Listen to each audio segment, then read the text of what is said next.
Two friends, both of them single, turned to the internet to look for a partner.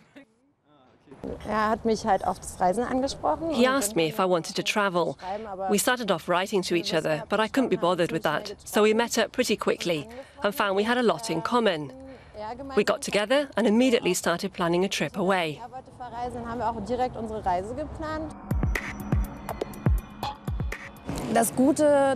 One advantage is that it makes you less shy. If you have a match, then the guy's interested in you, and you don't have this difficult moment where you wonder, should I talk to him? Is he looking at me? Does he already have a girlfriend? On the internet, you can read his profile right off.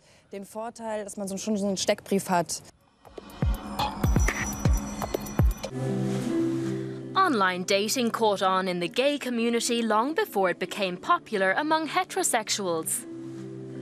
Many people say it makes finding a partner a lot easier. Well, it can be quite intimidating, to go to a bar or a club or whatever. People can be, a little bit harsh sometimes about what kind of bodies you have or what your hair is like or what you look like or whatever. So it can be a bit judgmental sometimes. And yeah, it's nice just to have a way to meet people outside of that where, obviously you don't get to know them before you meet them, but you see their photos, you see what they're into, and maybe you can chat a little bit. And I guess there's like less pressure. Online dating has triggered something of a gold rush mentality among service providers. Der Markt lebt momentan stark davon, dass junge Menschen. The market is currently thriving thanks to Tinder and other websites that get people into online dating early on, even when they still have an active social life and don't actually need them. Then, at the other end of the spectrum, the technology has become more accessible. So many older people are surfing the net now too, on their iPads and so on. So you have more users signing up there, too.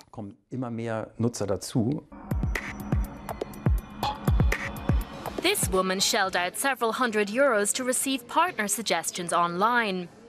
Users often have to sign up for 6 months or longer. But this customer abandoned the project after just a few weeks, following a number of frustrating dates in cafes.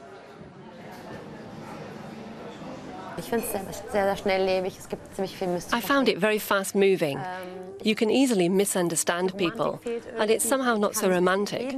I'm sure some get lucky and it works out, but I miss the beauty of the moment.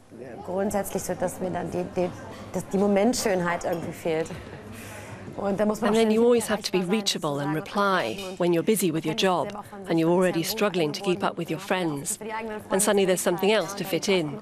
I think that's why it didn't work for me. But that's okay. So are customers who fail to find a partner bad for business? Of course, the customers who do find a partner are important to us.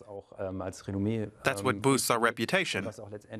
And if you read through our ratings, that's what our users say.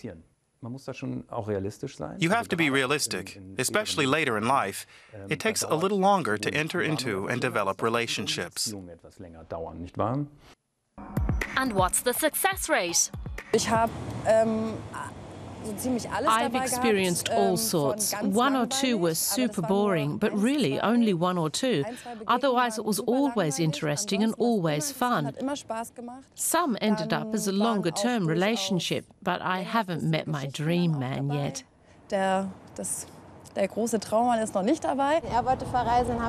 While we were still planning our trip, we got together. Then we went travelling for 4 months, and we really got to know each other. She's been with her partner now for 3 years. The two friends certainly have no regrets about taking their search for love online.